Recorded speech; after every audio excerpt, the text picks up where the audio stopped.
கர்த்தருடைய பரிசுத்த நாமத்துக்கு ஸ்தோத்திரம். உங்கள் அனைவருக்கும் ஆண்டவராகிய இயேசு கிறிஸ்துவின் நாமத்தினாலே உயிர்த்தெழுந்த நாள் நல்வாழ்த்துக்கள்.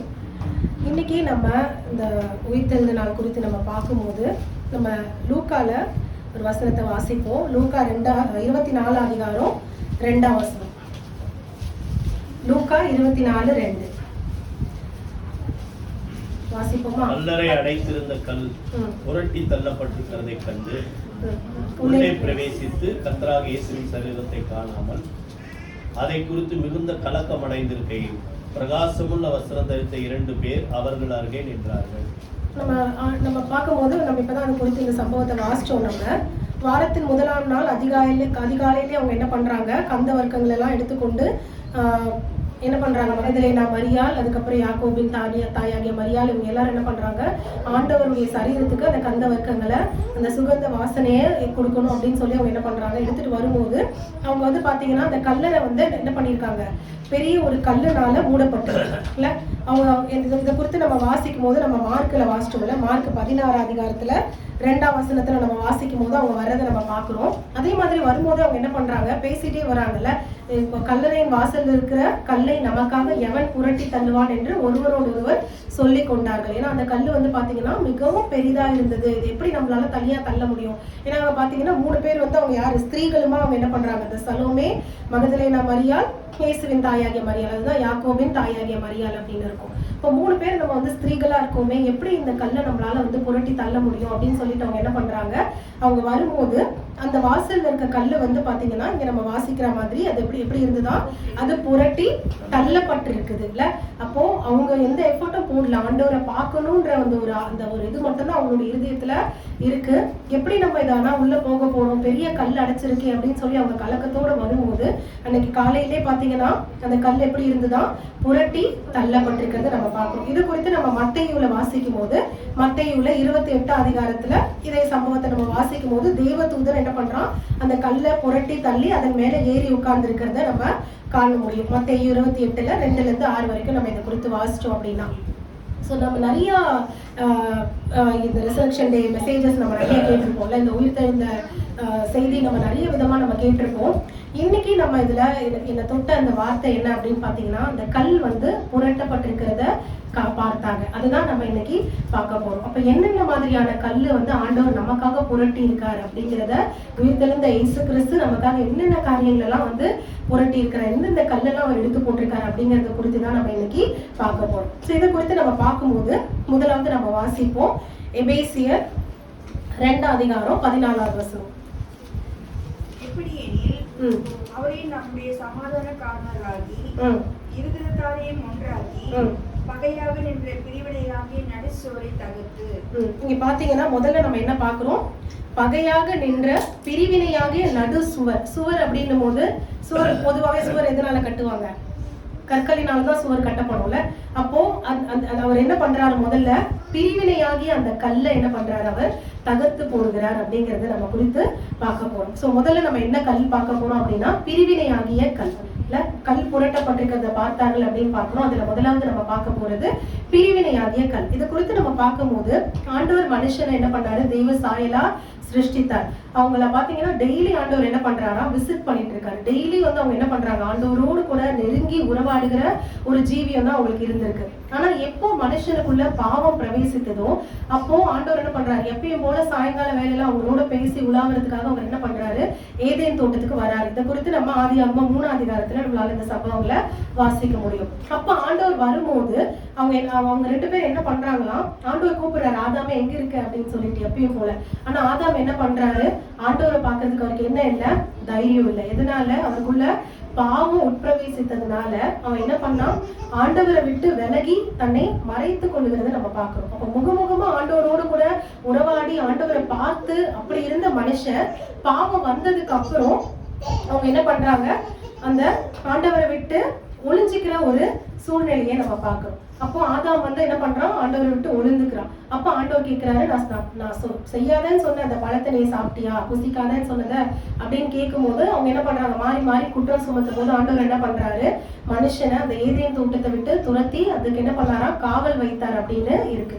அப்போ தேவனுடைய சமூகத்தை விட்டு மனுஷன் என்ன பண்ணப்பட்டான், துரத்தப்பட்டான். அப்ப பாவம் அவனுக்குள்ள உட்பிரவேசித்ததுனால தெய்வ சமூகத்தை விட்டு மனுஷன் துரத்தப்படுறான்ல.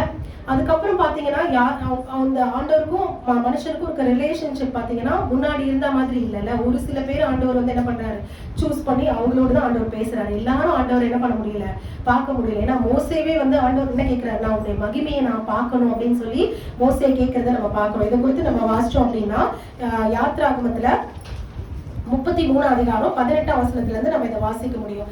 அப்பொழுது அவன் உங்களுடைய மகிமை எனக்கு காண்பி தரணும் அப்படின்னு சொல்றாரு. அப்ப கர்த்தர் என்ன சொல்றாரு, என் மகிமையை யாரும் பார்த்து என்ன பண்ண முடியாது, உயிரோடு இருக்க முடியாது. அதனால நான் என்ன பண்றேன், என் முகத்தை நீ பார்க்க மாட்டேன், ஆனா என்னிடத்துல ஒரு இடம் உண்டு, அங்க கண்மலையில நீ என்ன பண்ண நில்லு. என் மகிமை கடந்து போகும்போது நான் என்ன பண்றேன், அந்த கண்மலையில உன்னை வச்சு என் கரத்தினால உன்னை மூடுவேன். அதுக்கப்புறம் நீ நான் கரத்தை எடுப்பேன், என்னுடைய பின்புறத்தை நீ காண்பாய் அப்படின்னு சொல்லி ஆண்டவர் சொல்றதை நம்ம பார்க்கிறோம். அப்போ முன்பாக அந்த பாவம் வரதுக்கு முன்பாக ஆண்டவரோட மகிமையை மனுஷன் என்ன பண்ணான், கண்டான். ஆனா எப்போ அவனுக்குள்ள அந்த பாவம் பிரவேசித்ததோ அவர் வந்து மிகுந்த பரிசுத்தரா இருக்கிறாருல்ல. அப்ப கொஞ்சம் கூட அவர்கிட்ட என்ன பண்ண முடியாது, பாவம் நெருங்க முடியாது. அதனாலதான் மனுஷனால என்ன பண்ண முடியல, ஆண்டவரோடு கூட என்ன பண்ண முடியல, நெருங்கி இருக்க முடியல. அப்போ மனுஷனுக்கும் ஆண்டவருக்கும் நடுவுல ஒரு ஒரு ஒரு சுவர் மாதிரி என்ன ஆகுது இருக்கு. சோ அவன் மனுஷனால என்ன பண்ண முடியாது, பாவத்தை நிமித்தமாக ஆண்டவரோடு கூட நெருங்கி உறவாட முடியாத ஒரு சூழ்நிலை இருக்கு. அப்போ அதுக்குதான் ஆண்டவர் என்ன செய்ய, இங்க கூட நம்ம பாத்தீங்கன்னா நமக்கு மறைபொருளா என்ன சொல்லியிருக்காங்க, அந்த கண்மலையில நீ நில்லு, அந்த கண்மலையில இருந்து நீ என்ன பண்ணலாம், என்ன கண்மலையின் மூலமா நீ என்ன பார்க்கலாம் அப்படின்னு. நம்ம எல்லாருக்கும் தெரியும் அந்த சொல்லப்பட்ட கண்மலை யாரு, ஆண்டவராகிய இயேசு கிறிஸ்து. 1 கொரிந்தியர் 10 அதிகாரம் 4ஆம் வசனம் நமக்கு அப்படிதான் சொல்லுதுல்ல. அவரே அந்த கண்மலை, ஆண்டவராகிய இயேசு கிறிஸ்து தான் அந்த கண்மலை அப்படின்னு நம்ம பார்க்கணும். ஆண்டவராகிய இயேசு கிறிஸ்துவின் மூலமா நம்மளால என்ன பண்ண முடியுது, மறுபடியுமாக நம்மளால என்ன பண்ண முடியுது, ஆண்டவரோடு கூட நம்மளால சேர முடியுது. அதுதான் நம்ம பார்க்கிறோம். ஒரு வசனம் வாசிங்க, மத்தேயு 27ஆம் அதிகாரம் 51ஆம் வசனம். அப்பொழுது தேவாலயத்தின் திரைச்சீலை மேல் தொடங்கி இரண்டாக கிழிந்தது. இங்க பாத்தீங்கன்னா ஆண்டவர் சிலுவையில மரிச்சதுக்கு அப்புறமா அந்த தடை வந்து எப்படி நீங்கதான் முற்றிலுமா, இந்த தேவாலயத்தினுடைய திரைச்சீலை எப்படி கிழியுது, மேல இருந்து கீழே வரைக்கும் 2ஆ கிழியறத நம்ம பாக்குறோம். ஏன்னா அதுக்கு முன்பாக வரைக்கும் அவங்களால என்ன பண்ண முடியாது, எப்பவும் போய் என்ன பண்ண முடியாது, ஆண்டவரை அவங்களால பார்க்க முடியாதுல்ல. அவங்க பாத்தீங்கன்னா அவங்க எல்லாருமே அந்த ஆலயம் எப்படி இருந்தது, அந்த மகா பரிசுத்த ஸ்தலத்துக்குள்ள அந்த பிரதான ஆசாரியன் மட்டும்தான் என்ன பண்ண முடியும், உள்ள போக முடியும். எபிரேயர் 9ஆம் அதிகாரம் 7ஆம் வசனத்துல நம்ம அதை குறித்து வாசிக்க முடியும். அந்த உள்ள இருக்க அந்த கூடாரம் மகா பரிசுத்த ஸ்தலம், அதுலதான் என்ன இருக்கு, தேவனுடைய அந்த கிருபாசனம் இருக்கு. அப்போ அங்க வந்து அவங்களால என்ன பண்ண முடியாது, சும்மா அப்படியே போயிட முடியாது. அதுக்கு அவங்க வருஷம் ஃபுல்லா ஆயத்தமாகி அவங்க என்ன பண்ணணும், அந்த ஒரு நாள் அந்த ரத்த பலிகளோடு கூட அவங்க என்ன பண்ணணும், அந்த மகா பரிசுத்த ஸ்தலத்துக்குள்ள அவங்க பிரவேசிப்பாங்கல்ல. அப்ப அப்படிதான் அவங்களால ஆண்டவரை பார்க்க முடிஞ்சது.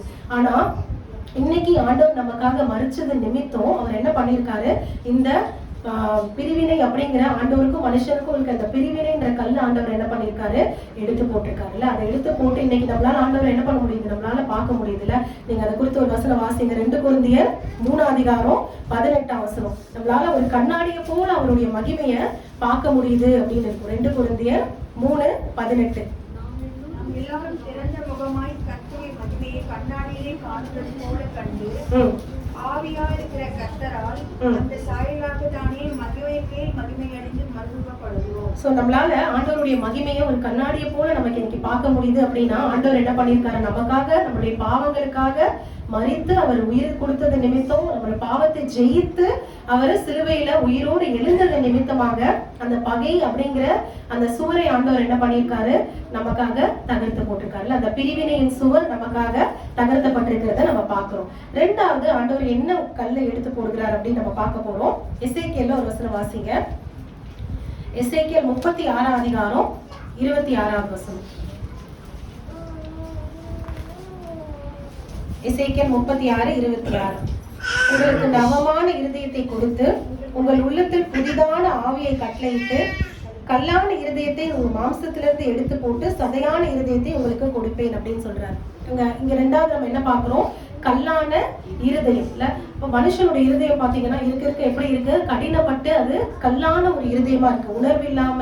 அதை குறித்து நம்ம வாசிக்கும் போது ரோமர் 1ஆம் அதிகாரம் 21ஆம் வசனத்துல நம்ம வாசிச்சோம் அப்படின்னா எப்படி நம்மளுடைய இருதயம் வந்து உணர்வு இல்லாம இருக்கு அப்படின்னு நம்ம பார்க்க முடியும். ரோமர் 1:21 வாசிங்க.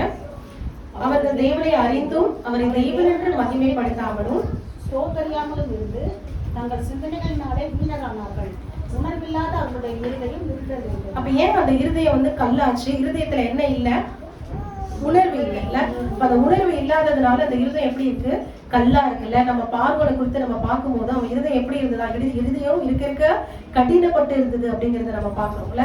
அது மாதிரி நம்மளுடைய இருதயம் சில நேரங்கள்ல எப்படி இருக்கு? உணர்வு இல்லாம கல்லா இருக்குல்ல. என்ன சொன்னாலும் நம்ம வந்து மாற மாட்டோம், என்ன சொன்னாலும் அதை திருந்த மாட்டோம் அப்படின்னு சொல்லிட்டு. ஆனா அந்த இருதயத்தை ஆண்டவர் எடுத்து போட்டு நமக்கு என்ன பண்றாரா? சதையான இருதயத்தை நமக்கு கொடுக்கிறார் அப்படிங்கறத நம்ம வாசிக்கிறோம்.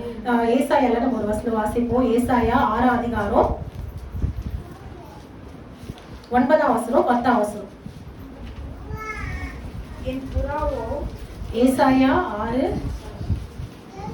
அப்பொழுது அவர், நீ போய் இந்த ஜனங்களை நோக்கி, நீங்கள் காதார கேட்டும் உணராமலும் கண்ணார கண்டும் அறியாமலும் இருங்கள் என்று சொல். இந்த ஜனங்கள் தங்கள் கண்களினால் காணாமலும் தங்கள் காதுகளினால் கேளாமலும் தங்கள் இருதயத்தினால் உணர்ந்து குணப்படாமலும் நான் அவர்களை ஆரோக்கியமாக்காலும் இருக்க நீ அவர்கள் இருதயத்தை கொடுத்ததாக்கி அவர்கள் காதுகளை மந்தப்படுத்தி அவர்கள் கண்களை மூடு. இங்க பாத்தீங்கன்னா அவங்க இருதயம் எப்படி இருக்கு? உணர்ந்து குணப்படாம அவங்க இருதயம் ஆரோக்கியமாகாம எப்படி இருக்காம கொழுத்ததா இருக்குது அப்படின்னு நம்ம பாக்குறோம்ல. அப்ப அப்படிப்பட்ட இருதயத்தை ஆண்டவர் என்ன பண்றாரு? எடுத்து போடுறாரு. ஏன்னா ஆண்டவர் வந்து ஊழியம் செய்யும் போது கூட அவங்க எல்லாருக்கும் என்ன பண்ணாரா? ஊமைகளா அவங்க சொன்னார் அப்படிங்கறத நம்ம பார்ப்போம். இதை குறித்து இந்த தீர்க்கதரிசன வசனம் மத்தேயுல 13ஆம் அதிகாரம் 13ல இருந்து 15 வரைக்கும் இதை வந்து சொல்லப்பட்டிருக்கு. சோ அவர் ஊமைகளா அவங்களோடு கூட பேசினாரா. ஏன் அப்படின்னா அந்த ஜனங்கள் என்ன பண்ணல? கண்களினால் காணாமல் காதுகளினால் கேளாமல் இருதயத்தில் உணர்ந்து அவங்க என்ன பண்ணலாம்? மனம் திரும்பாம இருக்கிறதுனால அவங்க இருதயம் கொழுத்து இருக்கிறது அப்படிங்கிற அதே வசனத்தை நம்ம அங்க வாசிக்கிறோம். அப்ப அப்படிப்பட்ட ஒரு இருதயத்தை ஆண்டவர் என்ன பண்றாரு? நமக்காக எடுத்து போட்டிருக்காருல்ல. கல்லான அவர் இருதயத்தை நமக்காக அவர் எடுத்து போட்டு நமக்கு என்ன பண்றாராம்? சதையான ஒரு இருதயத்தை, உணர்வுள்ள ஒரு இருதயம். அப்ப ஆவியானவர் நமக்குள்ள வரும்போது நமக்கு என்ன வருது? ஒரு உணர்வை அவர் நமக்கு தராருல்ல. ஆண்டவருக்கு ஏதாவது பிடிக்காத காரியங்கள் இருந்ததுன்னா ஆவியானவர் நமக்குள்ள இருந்து அவர் என்ன பண்றாரு? கண்டித்து உணர்த்துகிற ஆவியானவர் அப்படின்னு இருக்குல்ல.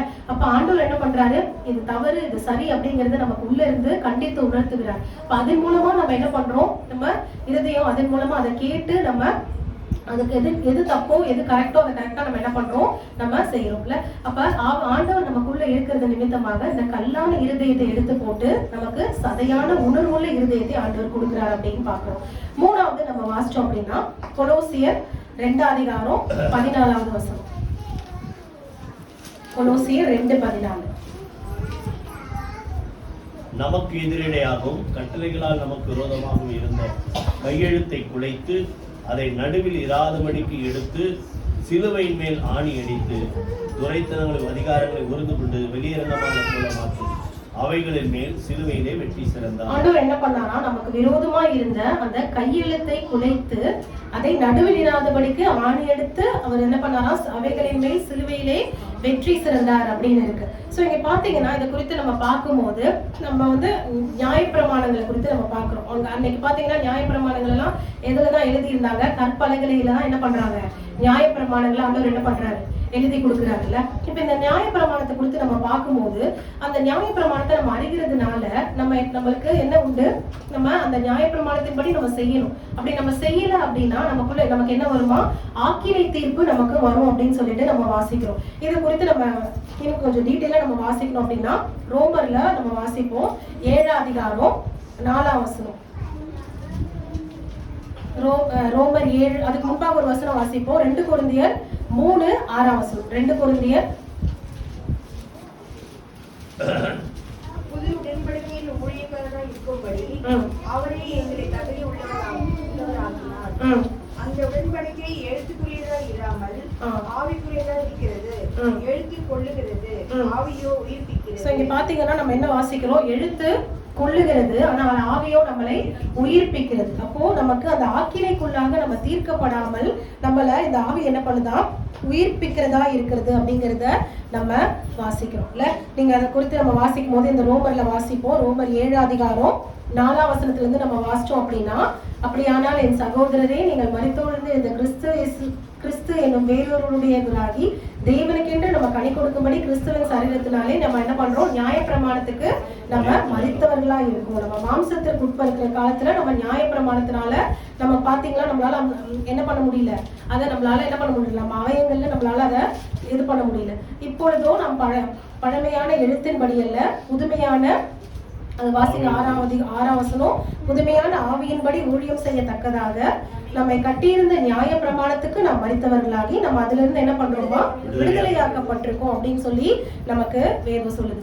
அப்போ அப்படியாக ஒரு ஆக்கினையிலிருந்து நம்மள ஆண்டவர் என்ன பண்ணியிருக்காரு, விடுவித்திருக்காரு அப்படின்றத நம்ம வாசிக்கிறோம். அதே மாதிரி பாத்தீங்கன்னா இப்போ நமக்கு ஆண்டவர் நியாய பிரமாணத்துல என்ன கொடுத்திருக்காரா, ரோமர் 8:2 கிறிஸ்து இயேசுவினாலே ஜீவனுடைய ஆவியின் பிரமாணம் என்னை பாவத்திலிருந்து என்ன பண்ணிருக்கு, விடுதலையாக்கி இருக்கு அப்படின்னு பார்க்கிறோம். அப்ப நமக்கு ஆண்டவர் என்ன பண்ணிருக்காரு, இப்போ ஆவியின் பிரமாணத்தை ஆண்டவர் என்ன பண்ணிருக்காரு, நமக்கு கொடுத்திருக்காரு. அதனால நம்ம என்ன பண்ணலையா, மாம்சத்தின்படி நடக்காம நம்ம எதன்படி நடக்கிறோம், ஆவியின்படி நம்ம நடக்கிறதுனால நியாயப்பிரமாணத்தின் நீதி நிறைவேறும்படிக்கு அப்படி செய்தார் அப்படின்னு சொல்லி நம்ம வாசிக்கிறோம். ஏன்னா 6ஆம் வசனத்துல நம்ம வாசிக்கும் போது மாம்ச சிந்தை என்னவா, மரணம், ஆனா ஆவியின் சிந்தையோ ஜீவனும் சமாதானமுமாம் அப்படின்னு இருக்கு. அதே மாதிரி 11ஆம் வசனத்தை வாசிங்க, அதுல 8:11.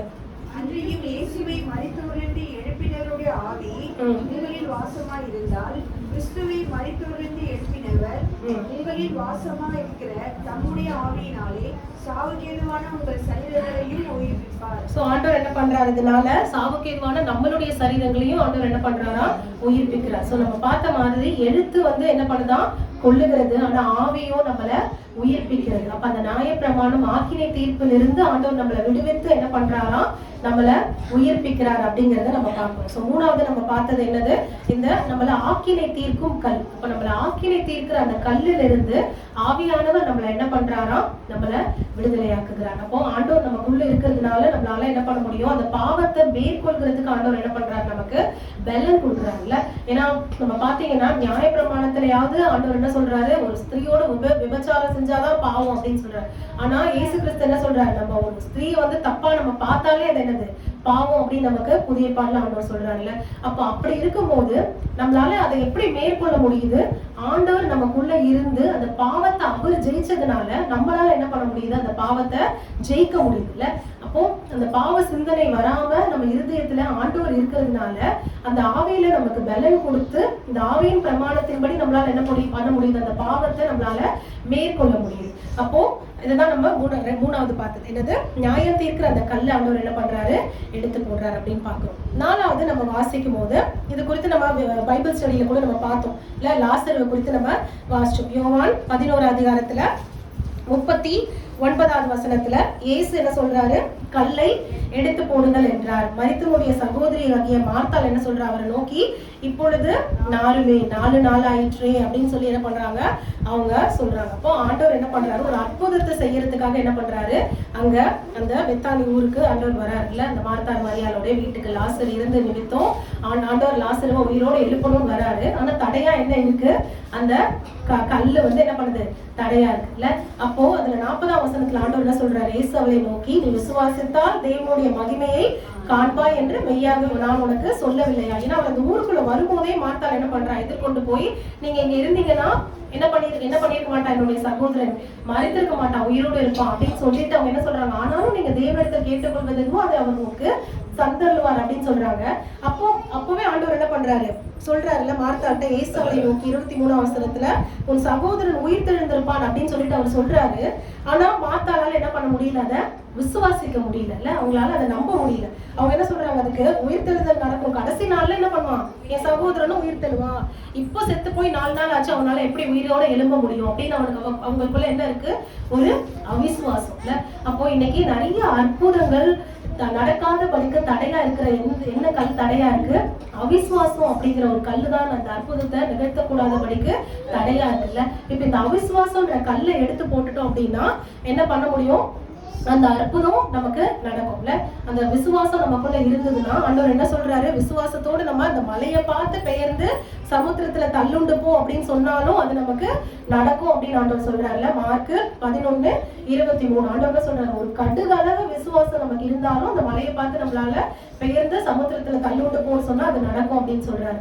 அப்போ அந்த அவிசுவாசம் இல்லாம நம்ம என்ன பண்ணணும், ஆண்டவர் மேல முழுசா நம்ம நம்பிக்கை வைக்கணும், விசுவாசம் வைக்கணும். அந்த அவிசுவாசங்கிற கல்லை நம்ம எடுத்து போட்டோம் அப்படின்னா கண்டிப்பா ஆண்டவர் என்ன பண்ணுவாரு, எல்லா அற்புதங்களையும் நமக்கு செய்ய அவர் வல்லவராக இருக்கிறார். இந்த குறித்து நம்ம ஒரு சம்பவத்தை வாசிக்கும் போது மார்க் 9ஆம் அதிகாரத்துல நீங்க பாத்தீங்கன்னா ஒரு தகப்பன் என்ன பண்றாரு, ஆண்டவர்கிட்ட அவருடைய மகனை கூட்டிட்டு வர்றாரு.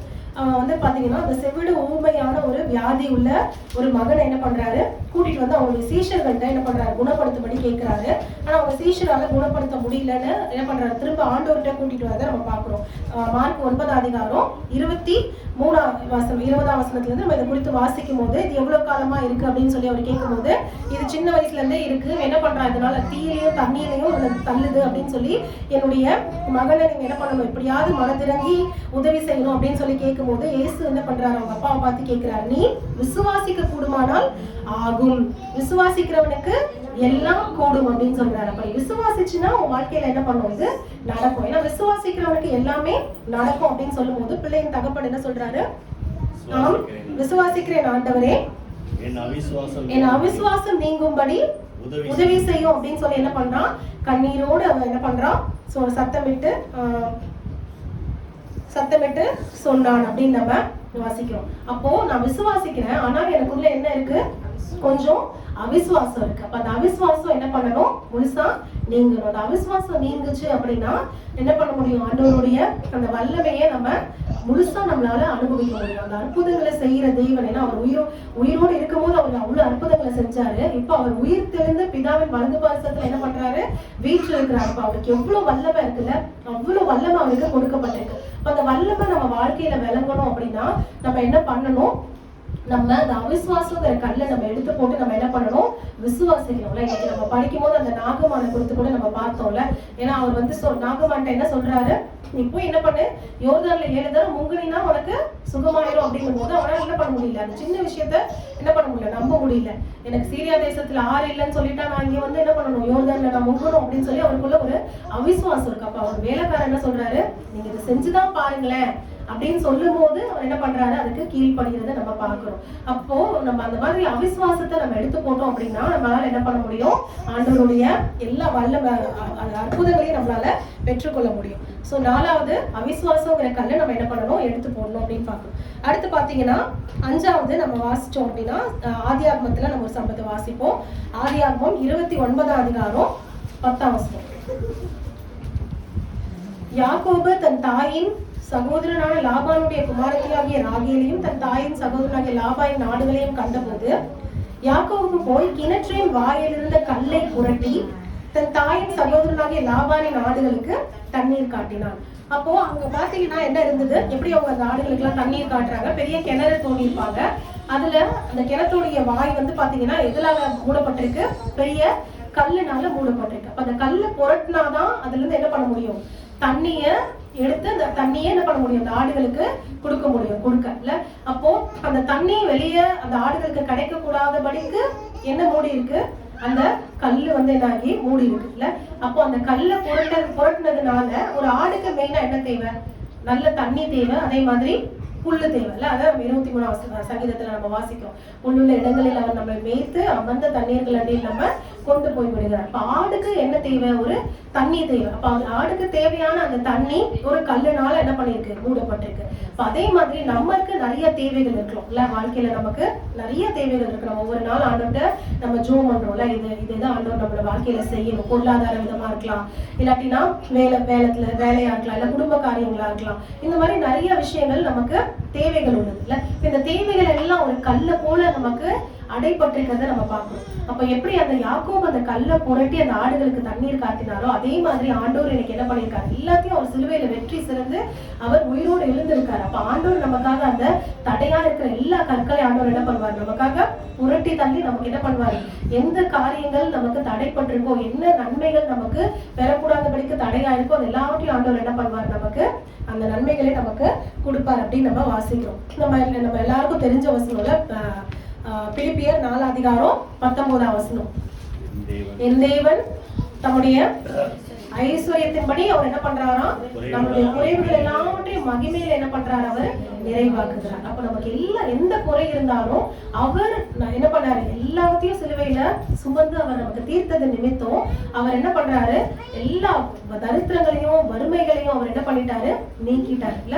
அப்ப அதனால நம்மளால ஆண்டவர்கிட்ட நம்ம ஜெபம் பண்ணும்போது அவர் என்ன பண்றாரு, அவருடைய மகிமையின் ஐஸ்வர்யத்தினால நம்மள என்ன பண்றாரு, எல்லா குறைவுகளையும் அவர் நமக்கு நிறைவாக்குகிறார் அப்படின்னு நம்ம வாசிக்கிறோம். அதே மாதிரி ரோமர்ல ஒரு வசனம் வாசிப்போம். ரோமர் 8:32 தம்முடைய குமாரன் என்றும் பாராமல் நம்ம எல்லாருக்காகவும் அவர் ஒப்பு கொடுத்தவர், அவரோட கூட மற்ற எல்லாவற்றையும் நமக்கு அருளாதிருப்பது அப்போ நம்மளுடைய பிதா வந்து என்ன பண்ணிருக்காரா, சொந்த குமாரன்னு கூட பார்க்காம நமக்காக என்ன பண்ணிட்டாரு, அவருடைய சொந்த குமாரனையே கொடுத்தவர். நம்ம ஆண்டவர்கிட்ட நம்ம கேட்கும் போது நமக்காக மத்ததெல்லாம் அவர் நமக்கு கொடுக்க மாட்டாரா அப்படின்னு சொல்லப்பட்டிருக்குல்ல. அப்ப பிதா அவருடைய குமாரனையே கொடுத்தது நிமித்தம் நம்ம மேல எவ்வளவு அன்பா இருக்காருன்றது அன்பு வெளிப்பட்டதுல. இதுதான் நம்ம குட் ஃப்ரைடே சர்வீஸ்ல கூட பார்த்தோம். எப்படி பிதா நம்ம மேல அன்பா இருந்தார், எப்படி குமாரன் நம்ம மேல அன்பா இருந்தார் அப்படிங்கறத நம்ம பார்த்தோம். அப்ப அந்த அன்பின் மூலமா நமக்கு என்ன பண்றாரு, அவர் எல்லாவற்றையும் அவர் நமக்கு கொடுப்பேன் அப்படின்னு சொல்லியிருக்காருல்ல. ஏன்னா மத்தேயு 6:33 கூட என்ன நமக்கு சொல்லுது, முதலாவது தேவனுடைய ராஜ்யத்தையும் அவருடைய நீதியை நம்ம தேடுங்கள், அப்பொழுது இவைகள் எல்லாம் உங்களுக்கு கூட கொடுக்கப்படும் அப்படின்னு சொல்லியிருக்குல்ல. அதனால நீங்க என்ன பண்ணாதீங்க, அது நம்ம குறித்து வாசிக்கும் போது என்ன இருக்கு, நீங்க எண்ணத்தை உண்போம் அப்படின்னு சொல்லி எண்ணத்தை உடுப்போம் அப்படின்னு நம்ம என்ன பண்ணக்கூடாதான், உடைக்காகவும் சரீரத்துக்காகவும் நாளைய தினத்துக்காகவும் நம்ம என்ன பண்ணக்கூடாது, எதற்குறித்தும் நம்ம கவலைப்படக்கூடாது அப்படின்னு இருக்குல்ல. அப்ப அந்த கவலை எல்லாத்தையும் நம்ம எடுத்து போட்டு நம்ம ஆண்டவரை நோக்கி நம்ம கூப்பிடும் போது என்ன வேணும், என்ன சொல்லுது, கேளுங்கள் அப்பொழுது உங்களுக்கு கொடுக்கப்படும். அதே மாதிரி ஆண்டவர் என்ன சொல்றாரு, நாமத்தினால நீங்கள் எவைகளை கேட்டாலும் நான் அவைகளை என்ன பண்ணுவேன், உங்களுக்கு நான் கொடுப்பேன் அப்படின்னு சொல்றாரு. அப்ப நம்ம ஜெபம், அதே மாதிரி ஜெபத்துல நீங்க எவைகளை கேட்பீர்களோ அவைகளை நீங்க என்ன பண்ணுவீங்களா, பெற்றுக்கொள்வீர்கள் அப்படின்னு சொல்லி வேதம் சொல்லுது. இப்ப நம்ம ஜெபம் பண்ணி ஆண்டவரை நம்ம கேட்கும் போது அவர் என்ன பண்றாரு, எல்லா தடைகளையும் கல்லையும் அவர் எடுத்து போட்டு நமக்கு தேவையான எல்லா நன்மைகளையும் ஆண்டவர் நமக்கு கொடுக்கிறவரா இருக்கிறார். சோ நம்ம கல்லு வந்து புரட்டப்பட்டிருக்கிறத நம்ம பார்த்தோம் அப்படின்னு பார்த்தோம். 5 காரியங்களை நம்ம பார்த்தோம்ல. முதல்ல பாத்தீங்கன்னா பிரிவினையாகிய கல்ல ஆண்டவர் என்ன பண்றாரு, புரட்டி போட்டு நம்மள ஆண்டவரோட ஒப்புரவாக்கி நமக்கு என்ன பண்றாரு, நம்ம ஆண்டவரை நெருங்குறதுக்கு முகமுகமா அவரை நம்ம பாக்குறதுக்கு அவர் கூட நம்ம கிட்ட உறவாடுகிறதுக்கு ஆண்டவர் என்ன பண்றாரு, அந்த பிரிவினைன்ற கல்ல எடுத்து போடுறதை நம்ம பார்க்கிறோம். 2வது கல்லான இருதயத்தை அவர் எடுத்து போடுறாரு அப்படின்னு பார்த்தோம். நமக்கு ஒரு சதையான உணர்வுள்ள இருதயத்தை ஆண்டவர் கொடுக்கிறார் அப்படின்னு பார்த்தோம். 3வது என்ன பார்த்தோம், ஆக்கினை தீர்க்கிற அந்த கல்ல ஆண்டவர் என்ன பண்றாரு, எடுத்து போட்டு ஆக்கினையில இருந்து நம்மள நீங்களாக்கி அவர் என்ன பண்றாரு, நம்மள ஆவியின் பிரமாணத்தின் மூலமா நமக்கு அவர் நம்மள உயிர்ப்பிக்கிறார் அப்படின்னு பார்த்தோம். அடுத்து பாத்தீங்கன்னா அவிசுவாசங்கிற கல்ல நம்ம எடுத்து போடணும். நம்ம அவிசுவாசங்கிற கல்ல எடுத்து போட்டாதான் தேவனுடைய மகிமையை நம்ம என்ன பண்ண முடியும், பார்க்க முடியும், அதை நம்ம வாழ்க்கையில அனுபவிக்க முடியும். அடுத்தது நமக்கு என்ன வரக்கூடிய நன்மைகளை தடுக்கிற அந்த கல், ஆசீர்வாதத்தை தடுக்கிற கல், அந்த கல்ல ஆண்டவர் என்ன பண்றாரு, நமக்காக எடுத்து போட்டு சகல நன்மைகளினாலும் என்ன நம்ம ஆண்டவர்கிட்ட கேட்கிறோமோ அது எல்லாவற்றையும் அவர் நமக்கு என்ன பண்ணுவார், கொடுக்க வல்லவரா இருக்கிறார் அப்படின்னு நம்ம பார்க்கிறோம். கர்த்தருடைய பரிசுத்த நாமத்துக்கு ஸ்தோத்திரம்.